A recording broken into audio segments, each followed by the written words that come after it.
khona kuphi emakhaya emadolobheni asethi komplasta khona sawubona ke mbukele, and a warm welcome to this week's edition of Ilungelo Lakho. It's your right. Silethela ke lo hlelo kuhamba phambili SABC 1 Mzansi for sure. Siphinda singene ke cathatha bukhoma na ku SABC le high. And if you're on the go, you can catch us on our SABC Plus app. Simply reach out for your pocket, pull out your smartphone, and boom, you are on Ilungelo Lakho.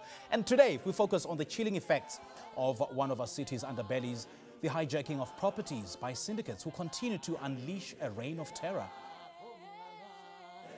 We are residing here. Okay. Yeah. Oh. We are residing here. Okay. We are residing here. All right, no problem at all. Yeah. Thank you And you taking a video of me for what? Why are you taking a video of me? Not taking a video. Why are you taking a video of me? No. Delete it. Delete it. No, Delete it. sure. Delete it now. You don't take a video of me. Delete it. Ngathi sitaba nenkinga lebo ke mbukeli bugebenge bekuthunjwa kwama property emabhilidi lasemadolobheni kanzi nasemalokishini sayileseke ukukhathatheka lokukhulu. Let's take a deeper look at the growing problem of property hijackings in South Africa.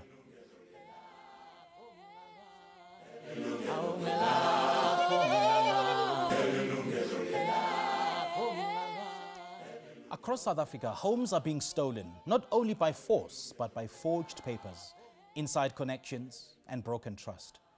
Organized syndicates have extended their game from city centers to low and high-density suburbs, unleashing a reign of terror. Umkhiqido walesicephu sethu sanamhla phapha amachangana Dube uthi ke ukuthathela kwetindlu noma emabhilidi tigebengu sayinvo lesekuletheke kwesaba nekhathatheka lokukhulu lokungetulu kwemandla etikomplasta emadolobha kanye nasemalokishini eNingizimu Afrika. Umkhuba obekade uchaphazela izakhiwo ezisembindini wedolophu ngoku sowunabele nakwezinye iingingqi zedolophu nasezilokishini. Ingcaphephe zilumkisa ngelithi amaqela emigulukudu ngoku selesebenzisa amaxwebhu obuni obuqhophololo ukusebenzisana kurhwaphilizo nabo bangaphakathi kwanokuqweqwedisa ekohlutheni izakhiwo okanye iiproperty zamaxhoba. Wait.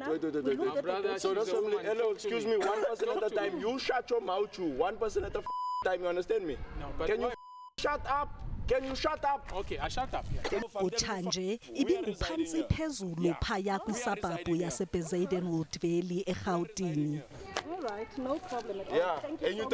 you taking a video of me for what? Why are you taking a video of Not me? taking a video. Why are you taking a video of me? Why are you taking a video No. of me? Delete it. Iqhoba lithi unotshe soze luhluthelwe umzi lingayanga kutheza. Lengwevukazi inamashumi asixhenxe anesihlanu ilwela ubunini bomzi wayo kubaqhwili abangasafuni kuphuma. Konke oku kwaqala ngokuba lengwevukazi irentise umntu omnye. Emveni koko uthe akufumana umsebenzi kwenye ingingqi yeGauti uMama Dorothy wabona ukuba makashiye umzi ugadwe ngumqeshigumbi. Ngenye imini ithe ibuyele emzini wayo lengwevukazi yafika imbila zithutha itenenti imtsixele ngaphandle ayisafuni kuphuma nonyana wayo sebebangalo umzi. He was going to ask me, I built a place here for them, this whole place here. I built it for them to stay here. I built it, they broke it down. Huh? I never built that one day. They built that one day. Atolinda ukuhlala ke manje. Ngahlala that people were good for me and things like that. Laba bantu bathi okay, let's go back to the house there because we don't know your house. Let's go back to zokufaka ngaphakathi gogo. Masifika khona uwarrant walanda abafana from Emma flat. It was full there. Bega uwarrant uyangipusha endlini. My fingers can't come right till up till today. Bega utinginjani. He said nobody's coming in here, but I was right in the house already.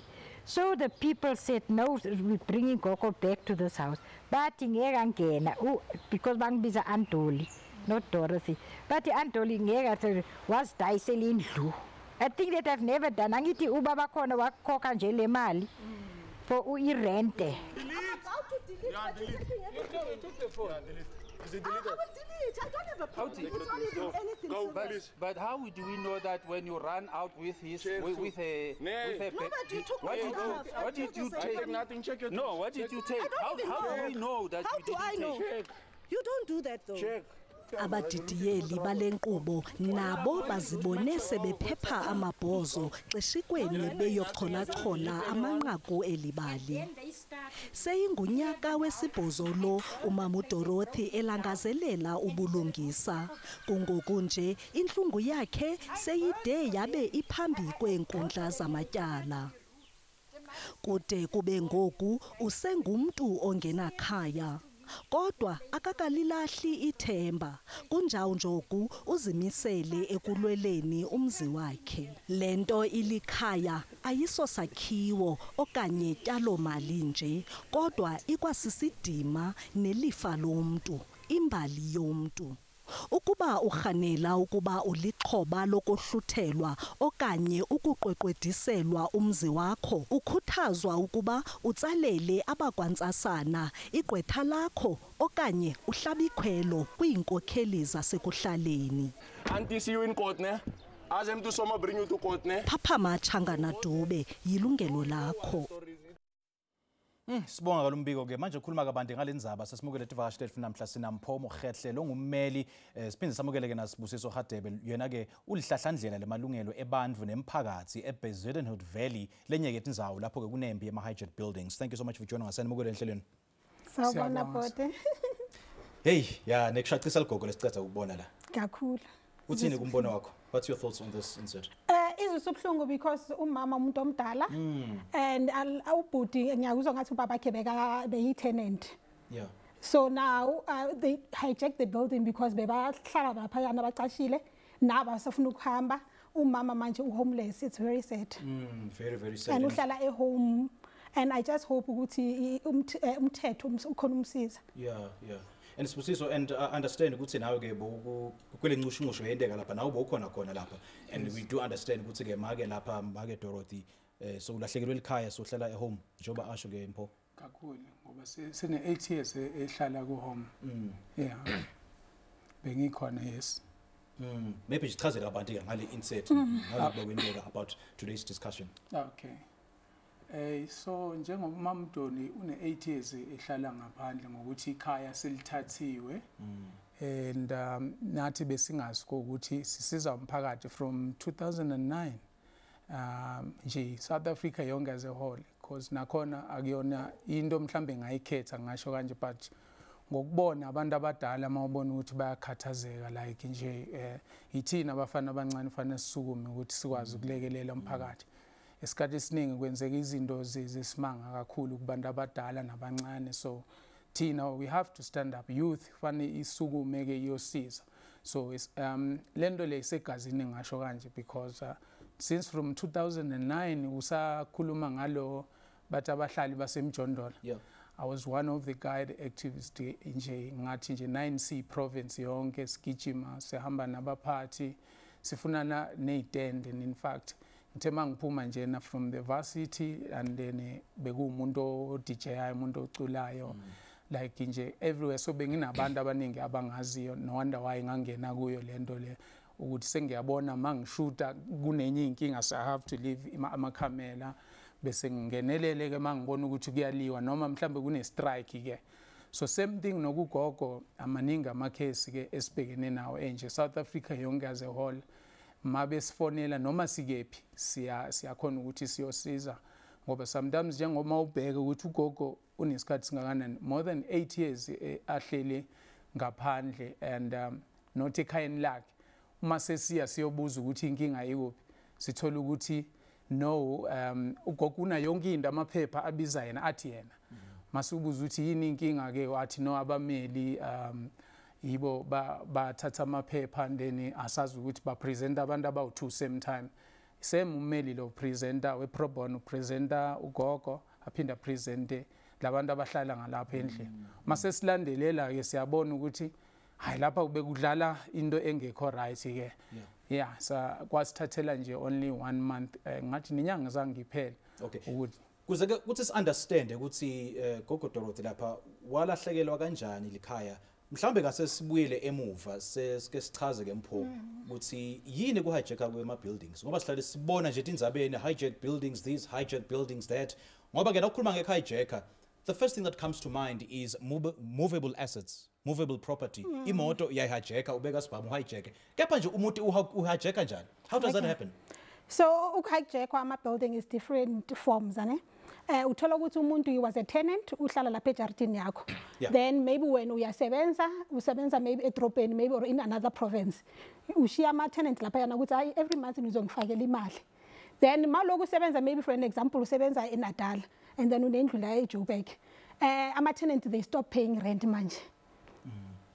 Mawubuza abasafuna ukubhadala i-rent.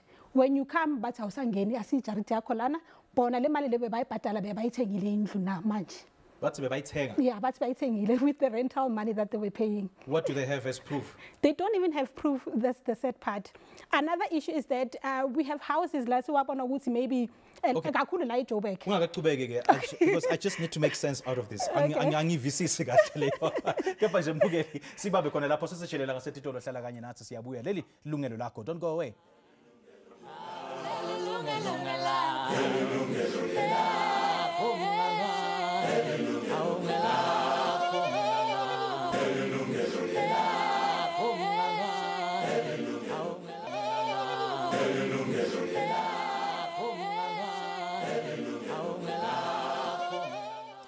Welcome back everybody. Ayi indzaba namhla ke ingumdlavuza lo baba njengaphelepele. Tincingo thethu setivulwe ukuthi nabe ngaba ingcenye enkulumo yethu namhla ungashala icingo khona manje la e-studio ku 0117140671 noma ke 0117140672.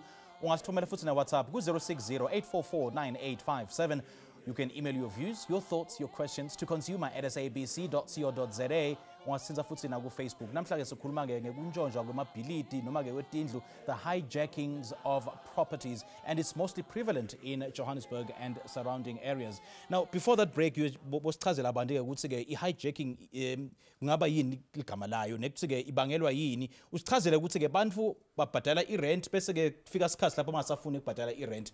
Logo kusho ukuthini logo? What gives them the right ukuthi baqhubeke bahlale ngoba phela bethe nebufakazi ukuthi bona ke sengibo ema-owners alendlu? Okay. Into abanikayo i-power is also the community. We also need to blame our community wethu, right? Because there's a case that I did whereby umuntu beka renta indlu, an RDP house. Then the owner went emakhaya in Eastern Cape. Now when the owner went to Eastern Cape, baloku bamthumela imali. Then they stopped. Maybe babona ukuthi the owner maybe uthulile. I think the owner was also sick. Abantwana basasebancane. Now, when the children come and say sifuna indlu manje, they said no, sithengile. Nithenge kanjani? Do you have any proof? Do you have an offer to purchase? What documentation do you have ubonisa ukuthi uyithengile? They don't have anything. And you be like, now I'm asleep ukuthi nina nithengile. They don't even have anything. And then did you go to the police station? No, amaphoyisa bathe they don't deal with such matters. So why are you saying nithengile? But mind you, it's now a big house. How do you even extend a house that does not even belong to you? You don't even have documents. But no, sithengile. Now, they also, because remember, if you've been staying in that property for a very long time, your community and your neighbors bayawazi manje. The owner of that property, usemakhaya, basamazi manje, since bamgcina maybe 5 years or 10 years ago. So now, when you come and say, they're saying no, but they will even call them a street committee, you know, community members to say, now remember this person bayamazi community. Yes. They will say, no, nina sinazi siyazi lo. They're just saying, we know this person, we don't know you guys. Please go back. Wow. Namhla ke we've got a caller sina yeke Karen ulapha ke eNisna, and Karen is one of those who've been victimized by property hijackings. She lost her property to these hijackers, and she's on the line now joining us to tell us as to what exactly happened. Karen, a very good afternoon to you. Thank you so much for joining us and a warm welcome to the program. Okay, thank you very much. Okay. Thank you. You know, Karen, when I got the brief about what you went through, my skin started crawling. What happened to you is absolutely diabolical, not just to you, but every property owner who had their buildings or property hijacked. Just take us through what really happened to you. Okay. On the 1st of April, 2024, I got a call from my church, somebody that I know in the church. It's not a pastor or anything, just somebody that I know in the church phoned me and asked me, do I perhaps have a place for a family to stay? And sorry, it's echoing a bit, but anyway, do I have a place for a family to stay. And they said, please just really think about it, and please don't just say no, just think about it. But I was actually, I've got a boarding house that I've had for 18 years, and I wanted to renovate it. So I'd actually, my tenants had actually evacuated. There was still some living there, but I realized that I've got a room available, and I took in this whole family, husband, wife, and 3 kids. And I said to them that they're welcome to, I'll bless them with accommodation from the 1st of April to the 1st of July, which is 2 months, because by then everyone should have evacuated the building, and then we will renovate, and then, you know, they can look for alternative accommodation. But instead they refused to leave. And they carried on staying. Every month I would ask them for rent, and they would just ignore it. They wouldn't pay for rent. They wouldn't pay for electricity. They wouldn't pay for anything. And in the end, we had major problems with the husband. He ended up going to child welfare, and he was causing problems in the family and everything. And eventually, the children actually, in June, I went away for my birthday on the 28th of June, and I got a call, and I was told that this man strangled 3 people in my house, and so I was getting really concerned about it. And then in any case, the child welfare took the 2 small ones in and the elder child, and then the mother stayed on in the house, and the husband was eventually put in jail. He's getting jail for 18 months now. Not 18 months, for 15 months, sorry. He's been in jail for 15 months for grooming his eldest stepdaughter. And the eldest daughter came back from child welfare, and she's staying with her mom. And they're just carrying on staying there. It's 18 and a half months later. Still haven't paid 1 cent of accommodation, electricity, nothing. And yeah, it's just been on and on and on. And they just force windows open. Who lives in the property now, Karen? I've got 3 people on the property, because it's a boarding house. Because we emptied the house out because we want to renovate the house. And so... In whose name is the property? Sorry? In whose name is the property currently? It's in a family trust name, yes. Your family trust? Yeah. So what gives them the right then to continue staying in the property against your will? I don't, I've spoken to them so nicely because of all the things that we've gone through. We've actually got involved emotionally because of the children going to welfare and the husband going to jail. We actually got involved emotionally, and we just given our all, So, and yeah. So have you tried involving law enforcement, or have you instituted processes of evicting them? I actually went to one lawyer, and he said I must please come back to him, but he was actually leaving town and going to Cape Town, and all I've done is I've actually just been communicating with them in writing, and yeah, they just don't respond in any way. They just carry on living in the place. And all right, Karen. Yeah. Karen, thank you so much for your call, and thank you so much, for sharing your story with us. Your story is definitely one that we'll be keeping an eye on, because it is not in isolation. So many other South Africans are going through what you went through. So we'll definitely keep tabs on your story and how it progresses and develops. Thank you so much for sharing your story with us. Karen is in Knysna, and she, as she just mentioned, she had one of the properties being hijacked. Now, Sibusiso, ngifuna ke ukuva kabantu ukuthi ke ingabe yini lokubanika emalungelo bantu ukuthi baqhubeke bahlale kulawo ma properties laba hijackile. Nakuthi ke kukhulu kangakanani ukuthi umvelo umkhiphe evict umuntu? Yeah, engakusho labantu kahle kahle basuka bana mhlambe umunye ungena ngeaffidavit.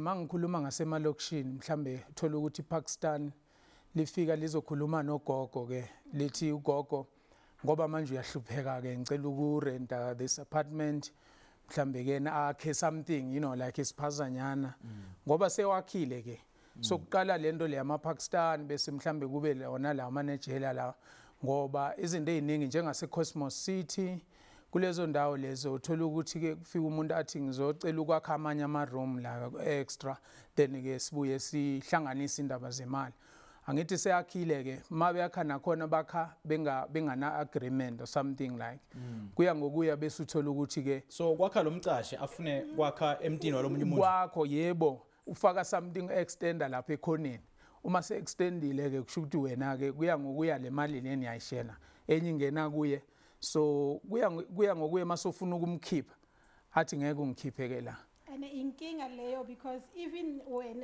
as a homeowner how do you allow How a do you allow- tenant yes, to that's build my a question. room lapho ejardini yakho now after that labantu when they refuse to move out the same homeowner uyakhala manje because remember if someone uinvestile ubuildile iroom yonke la azoyenza ibusiness yakhona how do you expect that person to move out of that property? No, after the break ngifuna ke sikhulume kabanti ke ukuthi ke nawufuna kuqala ke iprocess yokuxosha abantu evict abantu yini kumele ukwente nekuthi ke ulikhuni kangakanani la eMzansi nekuthi ke umthetho uthini ngaloko kwanyalo asesibambe khona lapho sesishelela ngasetitolo hlala kanye nathi siyabuya khona manje leli ilungelo lakho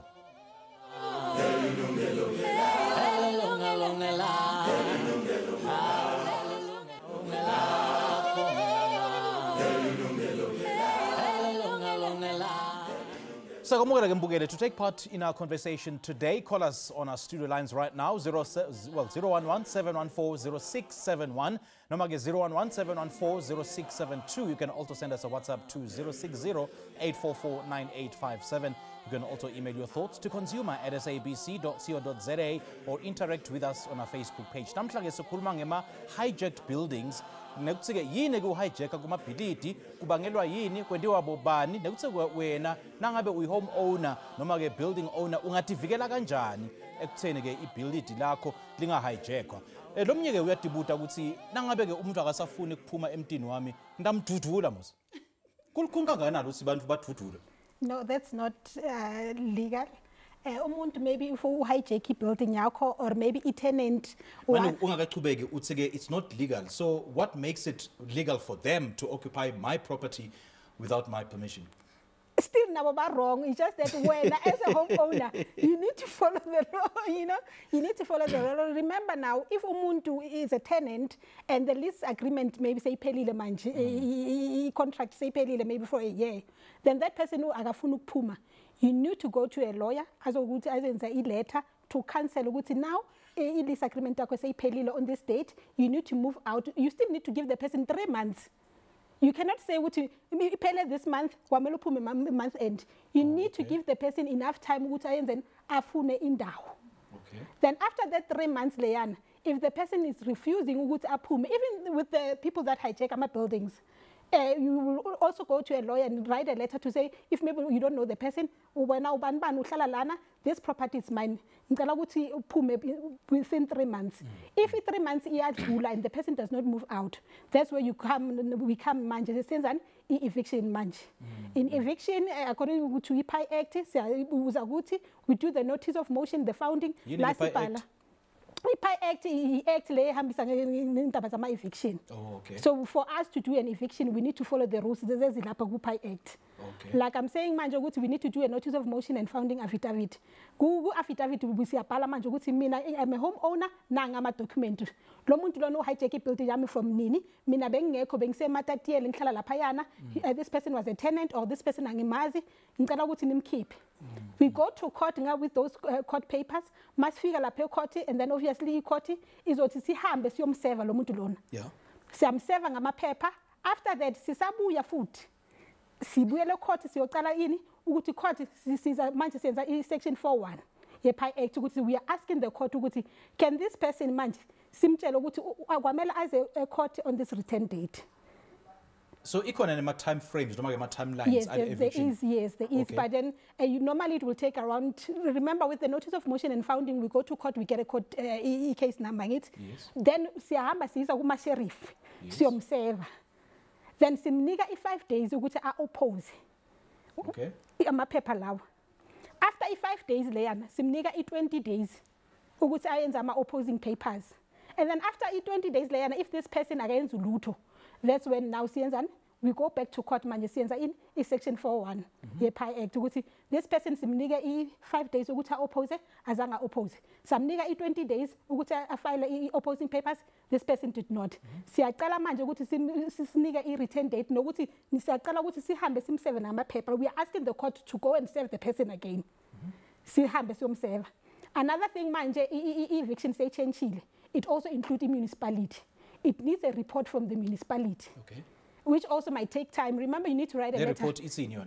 In report, you instruct the municipality to go to that property layako. Ukuthi bayobheka ukuthi ubani ahlala laphayana, are they minor children? Ukhona abantu abadala abahlala laphayana, bayasebenza labantu laba. These people, are they able to go and rent somewhere and pay rental? Yes. Then the person from the municipality will do a report to say, I went to this property, there's an elderly person, there's minor, or these people will be able to pay rent. Then we take that report back to court. Remember, the court cannot grant an eviction order without the report of municipality. Yes. So on the return date, Leana, once we've served the notice of motion with all the documents that are eviction, including the report of municipality, then the court then we'll go to court and hear the matter. The court will decide based on the papers. Then the court will grant you an order. Obviously, if you prove your case to say, I'm the owner, obviously you have a title deed, I was in possession of property up until this time, these people are illegal occupiers, obviously including the municipal report, the court will grant you the eviction order. So if a municipal report, it's the occupier of that particular property, there's an elderly, will the municipality grant the rights to the occupiers of that building? The court, not the municipality. It's the court then? The court will... Which means Minega, as the property owner, I would lose the property. No, you're not. By virtue of the property being occupied by a minor. No, you're not going to lose your property. Remember, the court will instruct the municipality to give these people an alternative accommodation, not you as the homeowner. Oh, okay. The court, the judge will say, or the magistrate will say, because there's an elderly person and there's minor children and the people staying in that house are not working. Yes. Can you, as the municipality, maybe for an example, City of Johannesburg, find an alternative accommodation for these people, maybe for a certain period of time? Okay. All right. I've got so many questions. Ngiyathemba ukuthi nani ke babukele emakhaya ninembuto ke lomnengi ke sina mahlatshwa ke ulapha ke eMpumalanga sawubona enhleleni sawubona. Sawubona baba. Siyaphila kunjani mama? Ngiyaphila baba. Siphilile mama. Khuluma nami. What's on your mind? Nami nginenkinga la ngaqhashisa umuntu akasafuna ukuphuma. Bekuyistandi somntanami washona. Ngamqhashisa ke lo ntombazane. Mama sengicela ukuthi aphume akafuna ukuphuma. Wathi masuka lapho wahamba waye court wangenzela i-protection order. Naya ke eqaleni bafike babuza ngathi ngiya lapha ngoba ngicela ukuthi aphume istand sami. Wathi loyo phethelelo qala wathi angiyenelo ngiyofuna ummeli. Ngani ke benganayo imali yokufuna ummeli. Ngayeka kanjalo ngaya eChanolo ngabacela ukuthi ngicela lesandile sangashisi umuntu ososo bathi lo muntu everyday uba la eChanolo a30,000 rand uthi sisipele sandi size yena ngathi mina isand somntanami. Okay ngenyanga ephelile kaloku siyamcela ukuthi aphume akaphumi sayomkhipha wenza namaphoyisa kwaqhamuka izinto ezithuza amaphoyisa zizobamba mina ngathi mina okay before ngibamba ngibamba amaphoyisa abamba wena ngasami lesandi namaphepha abiza mina la amaphoyisa bekafuna kubamba wena yebo baba ngathi mina amaphepha yena kulesandi sekabhalise i-RDP esandini esingabizi yena ayistopha i-RDP bathi amaphoyisa athi angiyekhotho ngiyokwenza incwadi yokumkhipha ngayekhotho ngayokwenza incwadi yokumkhipha ekhotho bathi incwadi bona basayenzi angifuna ummeli ngaya kummeli wangenzela incwadi ummeli wathi ngilande wona lamaphoyisa beyayombamba nje sambe nawo simisa incwadi sayimikisa umnike 7 days ukuthi aphume nge-5 days yena wenza nalamaphoyisa futhi aphethe incwadi yommeli wakhe uthi akayindawo akaphumi lapha. Okay, sinaye ke ummeli la e-studio. Mashaka sinaye ke ummeli la utakuchazela kabanti ke ngeprocess yekucala i-eviction litawulandzela ke umthetho. Nangempho ungummeli from Mogetle Attorneys. Ninjani mama? Hello ma, ninjani? Ngiyaphila mawunjani? Ngiyaphila. Did you go master ukuthi uyenze i-letter of authority because angithi uyasho ukuthi i-stand sakho i-stand leso besisa mntwana wakho. Did you go to the master and get a letter of authority or letter of executorship ma? Siyazile. Akafuni kunjalo yena. Wayothatha ummeli athathela mina. Ummeli wakhe vele wathi akaphumi. Asimkhiphi akaphumi. Yebo ma, so kwamele into engifuna ukwazi futhi beyikhona i-contract lebo uyenzile nosisi or nivumelane njengomlomo phela ukuthi ngicela uhlale lana unginike i-rent. I-rent wayibhadala wayiyeka. I-contract beyikhona ma, did you do a contract? Cha.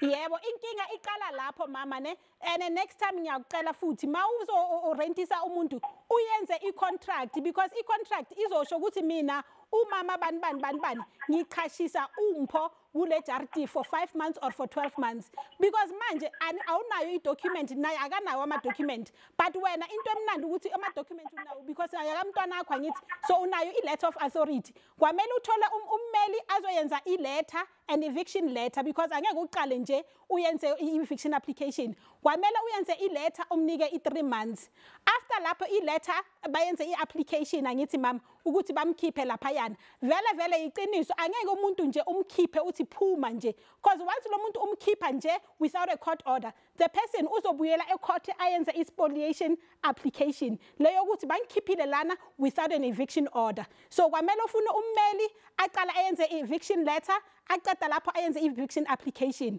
then mawuqeda masowuthola i-court order leyana uyabuyela kuya kuma-sheriff ukuthi ma-sheriff ngicela ningisize simkhiphe lo muntu lona obviously uzabe unayo i-warrant of ejectment ama-sheriff bazoya laphayana if maybe lo muntu lona umuntu olwayo bazoya namaphoyisa bamkhiphe nezinto zakhe basibeke ngaphandle it's a lengthy process that's why usisi maybe naye angafuni ukuphuma nakhona futhi ngimblame nama-colleague wethu ama-lawyer amanye ukuthi they advise abantu kabi if umuntu uyazi ukuthi lo muntu lona akanamaphepha ukuthi lesitene sakhe akana i-title deed we are not supposed to advise people ukuthi hlalani kulama-stand we need ukuthi sibatshele ukuthi ngicela ukuthi sisi because awunawo amaphepha and umama nangu ngicela uphume so i-lawyer leyana was not did not advise lo sisi lo kahle but into ebuhlungu ukuthi wena awuhlale laphayana but ngicela ukuthi ufune ummeli akusize ukuthi uyenze your whole process ungaya ku-legal aid mama for ama-lawyer wamahala or you can go to legal practice council bazokufunela i-lawyer ye-pro bono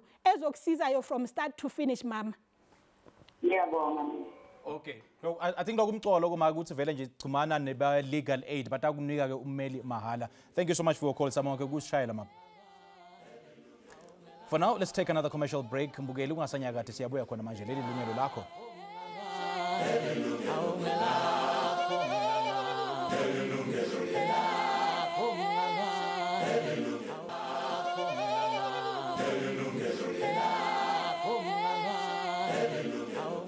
Sakumora futhi ngibukeli ke ungashaya lecingo khona manje la e-studio ubute umbuto or share your experiences on 0117140671 or 0117140672. The numbers are on the screens right now.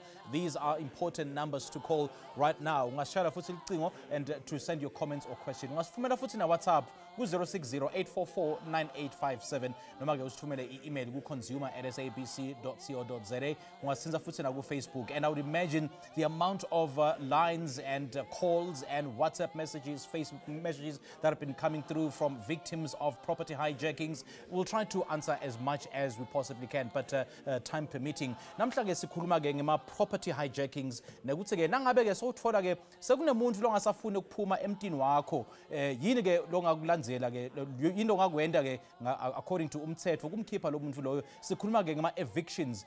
What does it take to evict that particular tenant who doesn't want to move out of your property? And sinaye ke Sibusiso Hadebe yena ke uyi-activist community activist phinze sibe na Mpho Mogetle yena ke ungummeli lo dealer ke netindzaba tema properties. Now Sibusiso njengoba ke basachazela abantu ke ngeprocess yeku-evicta Why are people or the victims of lama hijackings not using this particular PI Act?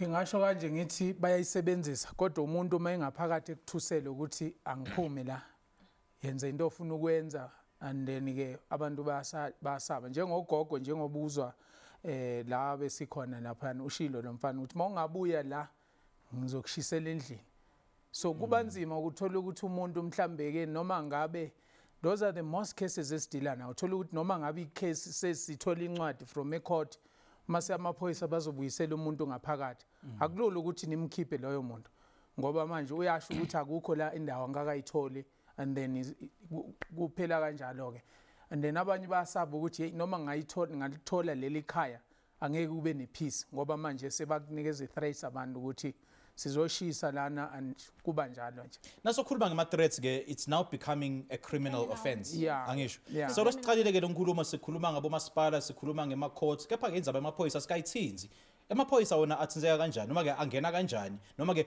why lamaphoyisa wona angangeni ekutheni ke abantu basitaka lelo hlangothi amaphoyisa isikhathi esiningi vele bavele basula izandla ukuthi hayibona abayingeni lento bese ke isala kuwena ungathola ukuthi mhlawumbe uhamba namaphoyisa bafike bakushiye khona laphana nama victim and mase bekushiya ke susenkingeni ngalomuntu lona nihlangene ni2 manje so once kwahamba iveni yamaphoyisa usho ukuthi awuphephile ke manje kwenzeka leyo nto isikhathi esiningi ke so abantu bayasaba ukuthi akulula ukuthi ke ulandelele ikhaya ulwe nomuntu lo ngaphakathi noma ngabe uphethe iphepha manje lisasebenzi kwenzeka leyo nto nene. All right, let's take our next caller sina Elizabeth ulapha ke Binoni sakamukele ehleleni sawubona. Sawubona baba njani? Siyaphila kunjani mama? Ila mina ngilana Sichipone eDavidson ke bidwami. Okay. Ya lana eyami ihijack kanje ke mina ngakwathi lesikhathi mabafika ngo2002 bathi kithi bazosilungisela amaphepha. Wafika lo baba lo beka sayinisa ukuthi bayesilungisela izinto. Wangisanisa iphepha engalazi. Uyini ungumeli? Cha akusumeli umuntu sasimkhethile orepresenta indawo yethu. Okay. Bese nakasafika wasayinisa elinye iphepha ukuthi uzokulungisela. Wanginika ithikithi ngeke egameni lami. Athi lethe ititle deed yami. Mangibheka kwathola ukuthi akusigama lami. Mara wathi uzongilungisisa. Maqeda lapho ole society ngisengya ivitu. Uyabona? Sengibizwa ecourt okokuqala okwesi2 kuloku nge15 zaka September bese sebanginika ijudgment bathi bayangi-evicta mangibuyela futhi ecourt ngibacela ukuthi manje bangi-evicta kanjani ngoba le nto kuthitheke nge900 uyabona so ngase ngiyacela ukuthi manje why i-government lo masipala angenza kanje because thina sasingazi ukuthi lezi zinto ziya-auction and bathi bayithenge nge900 so lokhu ukuthi mangiya kuye ungitshela ukuthi yena akazi ukuthi yini lento bekangisayinisa yona besibancane manje nami angiyazi yini le bekangisayinisa yona sengiyakhishwa ke endlini ngiselela amalanga nje bebathe nge15 zaka September angazi noma kunini bangafika nje ama-returns ngiyafa ngikhathe ngiyagula la so manje isegameni labani manje njengoba lo babe wayishintsha isegameni labani isegameni laleyo muntu loyo amnike yona uthi mina nale ndoda ebengishade nayo ama-unlawful owners and thina zange fake saba ne-title deed. Sure. Make Elizabeth yeah. Okay sinayeke ummeli la e-studio ukuthi awuzama ke ukuhlathulula ke noma ke akuchazela kabani ke ukuthi kulolu hlangothi ungenta njani. Hi mani njani? Ngiyaphila njani sana? Ngiyaphila so ngicela ukubuza le ndlu lena before beyifola under the municipality. Cha ayifoli under the municipality qala bekuyizindlu ze-bond lakaPhem base umasipala wathi sekasipha zona ngoba zazakhiwe ngama-asbestos zazi-crack bathi bayasibhadalela umasipala zonke zazimile bathi bazosubsida. Did you bonayo ama-document from the municipality or from lawa bond abonisa ukuthi you guys were allowed to stay in that property? Besinawo ama-documents ukuthi thina sesiphiwe lezi zinto some of us abazinikanga abanye babanikile thina abanye ebejozange basinike kwakhiwa ezeauction. But in subsidy, is it you need a document? Is it subsidy or what? Form? You didn't have any form ebiza wena nendoda yakho? Ikhona ethi subsidy yayisubsidy bathi yayisubsidy iPhem. Yes, ibhale wena nendoda yakho. Yebo. So lama document lawe isubsidy leyo uyibonisile lapha ecourt ukuthi le ndlu lena kahle kahle beyibhaliswe ngawe nendoda yakho. I just ama title deed bengekaphu azange aphume. yebo ba mama bangengiphethe yonke into mayitali. Okay, lama form lawo wasayinile from the person where community usayine in laphayana. Did you sign special power of attorney or usayine in mama? Because we always advise abantu ukuthi niyekele ukusayina izinto without a lawyer involved, or maybe for umntwana omkhulu let the child afunde laphayana, because lento lo bewuyisayina it means ukuthi wena you were giving away your rights where property to that person manje who is the owner. Remember uthi wena nisayinile vele, so that's why title deed manje iphume ngani with the new owner's name. So kahle wena uphani ngendlu yakho, like you gave away your house ma. And that's why even the court you support because usayinile, and now namanje ngisho ukuthi you don't even know ukuthi which papers did you sign. Inkinga yakho it was because usayinile. And mama, if maybe umuntu babathi i-title deed azophuma, you must go to the municipality. The municipality inawo ama-lawyer wabo ama-conveyancers bazokusayinisa amaphepha, or even uma uthengisa indlu you go to a conveyancer. A conveyancer will make you to sign papers, not umuntu nje we-community afike athi mama sayina lana ngesipiti ama-title deed azophuma. Kula bakushaye khona mama. Manje uzosizakala kanjani sithanda sami? Remember usayinile mama, you gave away indlu yakho by signing those papers. It's just that namanje if ngakuza ukuthi yini lama paper wasayinile, do you know which papers you signed? Angiwazi ngoba lo baba ngisho uye sasimkhethile ukuthi basincedise ukulungisa lento ebe bathi iyenzakele ngendaba ye-auction. Wathi mele masisayina yini bazosilungisela amagama wethu abuyele kuba title deed wethu. Did you have a lawyer imetha yakho maye court? Bona you lawyer? Cha benganayo lawyer, bengisebenzisa i-lawyer estate kusho ukuthi kwakwase kwenzakala kanjalo ngoba vele benginganamali. Okay, manje siyabonga kakhulu ke kusishayela ke sitawushiya ke inombolo la ku screen ke for contacts ukuthi ungashayela abantu ke bameli nabo legal aid nayo yonke le information. Kepha siyabonga kusishayela ma Elizabeth lapha ke eBenon. Let's now take our last break. We'll be right back after this.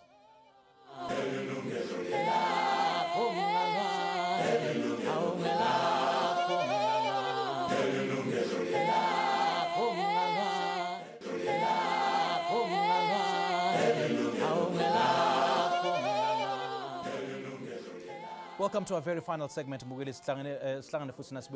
And thank you so much for joining us. Namhla sikhuluma ngama property hijackings nekuthi ke yini lekumele kuthi ukwende ke sikhulumile ke nge-eviction order nekuthi ke uyithola kanjani i-eviction order. Lekumele ke sikwadi ukuthi ke lama hijackings akendeki nje kuma low income suburban areas noma ke emalokishini. Sesivile ukuthi nakubo sentini sabangena nakhona lomkhuhlane lo nalomdlavuza lona webuhijack ama buildings utasichazela sibuza kabantu ukuthi ke tikhona ke letindzawo nakubo sentini lapho bangene khona lokusho ukuthi ke lomkhuhlane so yonke indzawo is not confined to a particular demographic where this particular hijacking takes place.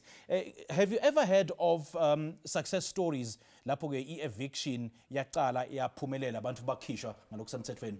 Yes, maningi ama-successful story, and sinazo izindlu khona lana in Johannesburg whereby kukhishwe abantu bekufika thola ukuthi ke umnikazi akatholakali then bangene ngodlame, so sifika sikwazi ukubakhipha ke.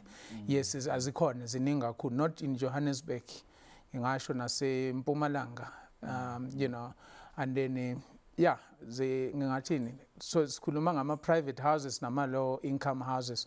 Yes, we've done successful. Even naleya kagogo le has been successful. Ngiyazi ukuthi maybe by Monday soba sesazi ukuthi ugogo ubuyela kanjani, but iwale yami manje ukuthi ugogo uyohlala kanjani kule nje uyophila kanjani lapha. Yeah, issues of safety. That's it. Yeah. Wenampo, have you ever come across cases? Yes, I have a lot of successful evictions that I've done at my office. For an example, maybe sikhuluma uthola umuntu ne bond house. Yes. So this person is unable to pay bond yakhe. The bank auction indlu. Oh, right. Then the person refuses to move out. Yeah. Right. Or omunye le ndlu ye bond leyo. He's unable to pay for bond. Then after that ayithengise. Makaqeda ukuthengisa, there's a recent case law. Makaqeda ukuthengisa le ndlu le ahlale futhi angisahambi. Uthola imali and then usahlala endlini. But I guess, yeah. Just briefly. Okay. Yeah, just briefly. Okay. A few seconds. Ngifuna ukueda nje something kulento ashilo sise bank. Ziningi izindlu ze bank izithathiwe ezingaphansi kwama bank and ezithathiwe ngabantu bahlala mahala izindlu zama bank. Can I maybe just wrap up? If your property has been hijacked, ngicela ufune i-lawyer. If you cannot afford a lawyer, because we know that eviction is expensive, go to legal aid, go to the Legal Practice Council. Legal Practice Council is a council ephatha ama-mail. Bazokunika ummeli ozokusizayo from start to finish. Right. Yes. Okay, Mpho Sibusiso siyabonga kakhulu ukuhlanganyela. Thank you so much for your time. Thank you. Kwanyela umbukeli sesifike emaphethelweni ehlelo lethu. Ngibonge ngethi vakashi lethu ngesikhathi sabo. Sibonga futhi kanye nani babukeli ngekuba nathi kuze kube manje. Sihlangane futhi evikini elitako lapha amahamba phambili SABC 1 Mzansi for sure. Sasakata futhi bukhoma esikhathi sinye ke neSABC le high. Mbukeli khumbula ukuthi you don't have to wait to get to your TV set. I mean, you can tune into Ilungelo Lakho on the go on your SABC Plus app. Yebo ngembukeli hlala kanye nathi ngesikhathi sonke ku SABC Plus. From SMP Ngongwane and the rest of the team, nisale kahle and do have a great week ahead. Cheers.